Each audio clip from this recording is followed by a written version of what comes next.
Kubaro Swahili muddo 30 maalin, 10 afraad. Mazungumzo kati ya mwanamke mjamzito na daktari. Wadahadal dhexmaraya haweeney uur leh iyo dhakhtarka. Mwanamke mjamzito: habari daktari, nimekuja kwa uchunguzi wa kawaida. Gabar uur leh: salaan dhakhtarka, waxaan u imid baaritaan caadi ah. Daktari: habari, karibu. Unaendeleaje? Dhakhtarka: salaan, soo dhowow. Sideed tahay? Mwanamke mjamzito: nimekuwa na maumivu ya mgongo na maumivu ya kichwa. Gabar uur leh: waxaan qabaa xanuun dhabarka ah iyo madax xanuun. Daktari: hiyo ni kawaida kwa wanawake wajawazito. Je, kuna dalili nyingine yoyote unayohisi? Dhakhtarka: taasi waa caadi dumarka uurka leh. Ma jiraan calaamado kale oo aad dareemayso?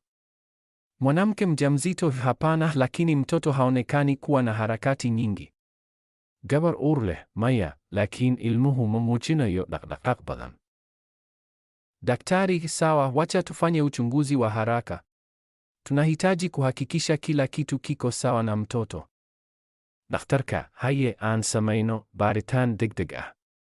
Waxaan u baahanahay inaan hubino in wax walba oo ilmaha ku saabsan ay sax yihiin. Mwanamke mjamzito: asante daktari, naogopa kidogo.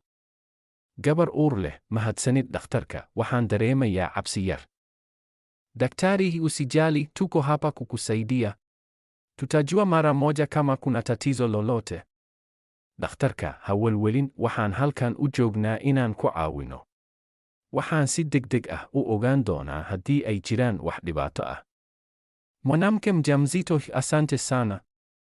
Gabar uur leh: aad ayaad u mahadsantahay. Daktari: karibu sana. Chukua nafasi tafadhali. Dhakhtarka: soo dhowow. Fadlan fadhiiso.